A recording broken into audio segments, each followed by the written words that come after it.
Work as we know it is dead. The future of work is all about freedom. The freedom to work when and where you want, and the freedom to work on the things that really matter. With social technologies integrated into the workplace, the future of work is closer than you might think.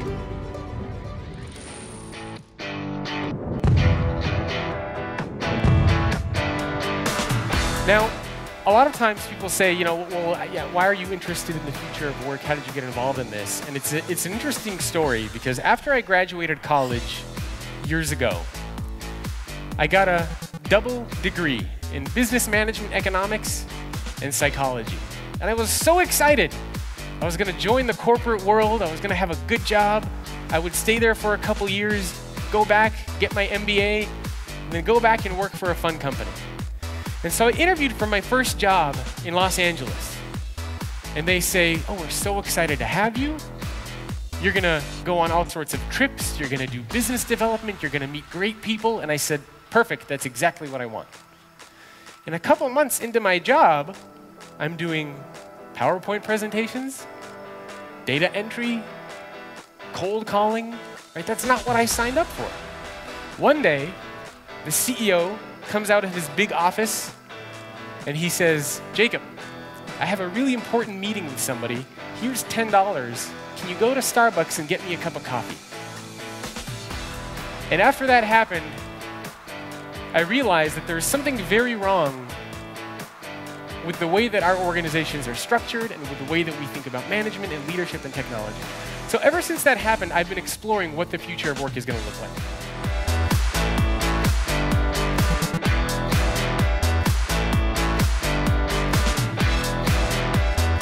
All right, everybody stand on one leg. Okay, now put your hands up.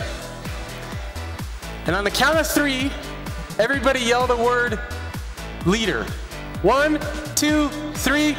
Leader! Okay, perfect, you can sit down.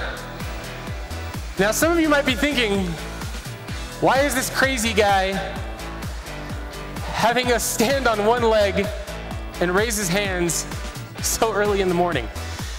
And the reason is, there's probably around 500, 600, maybe more in this room. Does the fact that I was able to get all of you to stand on one leg and yell something that I wanted you to yell in any way make me a leader? Maybe you guys all listened to what I said, right? I gave an order, everybody followed it. Am I a leader? I'm sure many of you already know the answer to that, which is, of course, no. It does not make me a leader.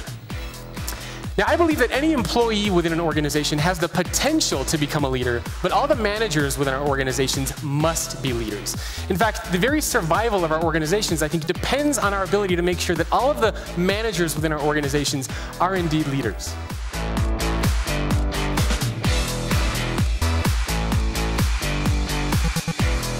If you were to remove all the millennials from your entire company, you would still have plenty of employees that care about things such as compensation, flexible work, doing meaningful work, career path development and benefits and all those different types of things.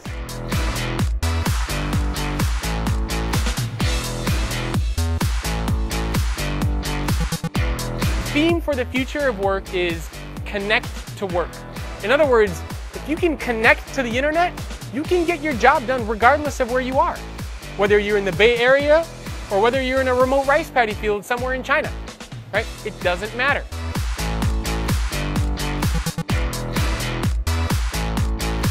But if I were to go back in time and find one of you on the streets 10, 15 years ago and say, you know what? One day, I'm going to know everything about you. I'm going to be able to know your entire work history. I'm going to be able to tell who you're friends with, what you like, where you live, where you've traveled to. I'm going to know everything about you. You would think that I'm probably nuts and try to have me committed to a mental institution or arrested. But now look at the world that we live in today. We put up all of our information on LinkedIn. We tell people where we are on Foursquare. We review restaurants on Yelp. We put up pictures and tell everybody who we're friends with on Facebook. Right? It's amazing that we live in such a public life. So we have all shifted our behaviors as far as how we communicate, how we collaborate, how we share, how we learn, how we educate others. All of these new behaviors are making their way into our organizations.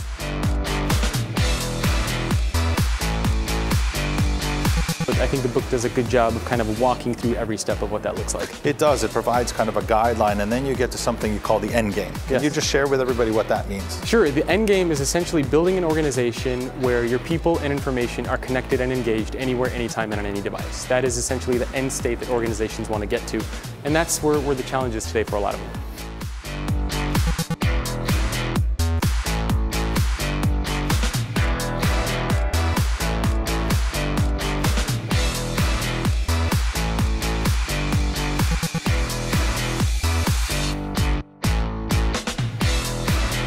So I'm outside, talking to somebody, and all of a sudden the doors to the train close.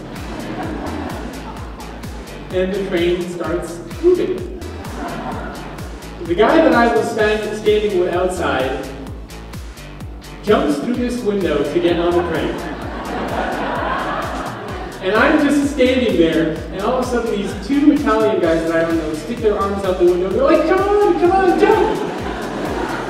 And I'm standing there like, are you kidding? So I'm sprinting after this train, I jump up, these two Italian guys grab me, pull me into the window.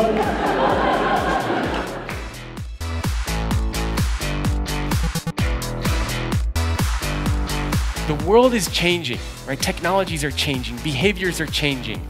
The world of work is evolving very, very fast.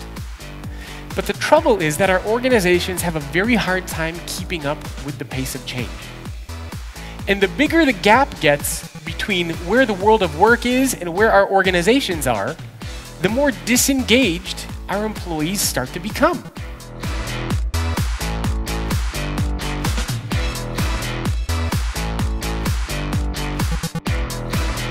Right? Somebody that learned how to do all these things by himself for free. Somebody that's used to sharing, to getting insights, to providing ideas. And you have somebody like this that enters the workforce. Now imagine it's his first day, and you say, okay, Josh, nice to meet you. And he says, okay, how do I start connecting with people and sharing and learning? No, sorry, Josh, you can't do that here.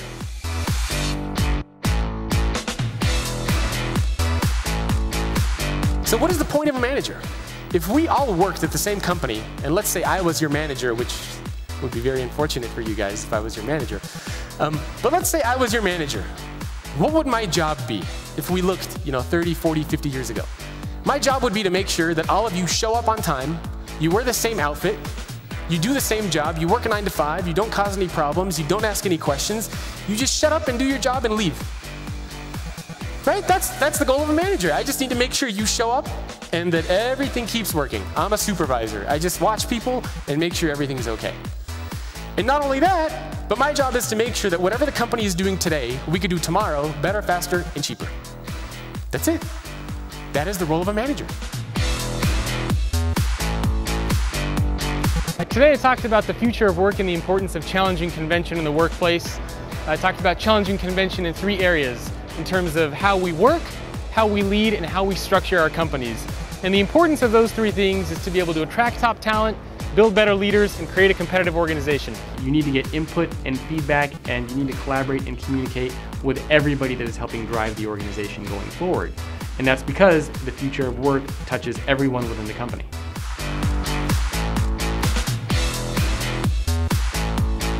Big data, the cloud, the Internet of Things, robots and automation, wearable devices like this smartwatch that I have on.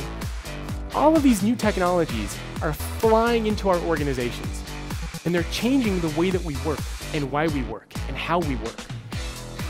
And a lot of our organizations are struggling, and they're trying to figure out how to adapt. And a lot of these technologies are coming from our personal lives, from the consumer web. Right? A lot of the technology platforms that we use within our companies are based off of things like Facebook and Twitter. A lot of the platforms that we use at home are now being thrown into our companies. I think the recent survey or the recent study, I think it was by the United States Bureau of Labor Statistics, said that the average employee tenure, regardless of generation, was just under 5 years. For millennials, it's under 3 years. Yeah. Right? So that's a very, very different mindset than hiring somebody and saying, oh, you're going to be here for 10 years, 15, 20 years, we're going to groom you, we're going to grow you. I mean, you're in and you're out.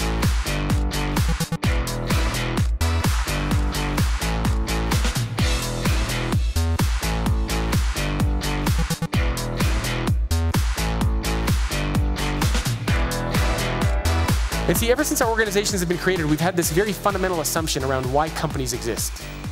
And that assumption has worked for the past 100 years, but it's not working anymore.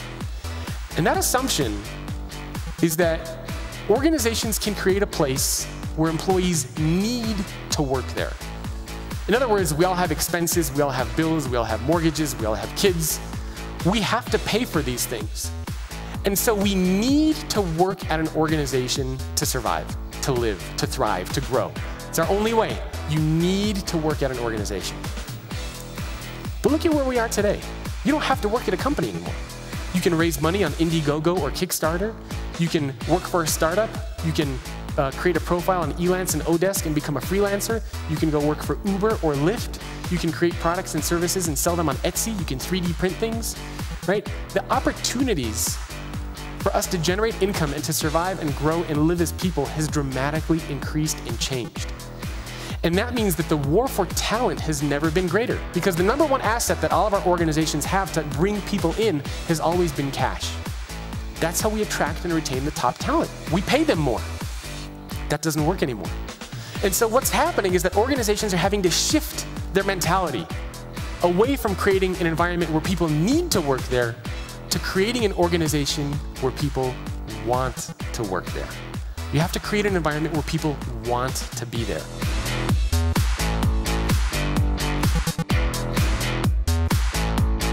So this is the future workforce. Every company in the world, regardless of how small you are or how big you are, is at risk for disruption. And so what we need to think about is, are you going to disrupt, or are you going to be the one that's disrupted? So thank you very much.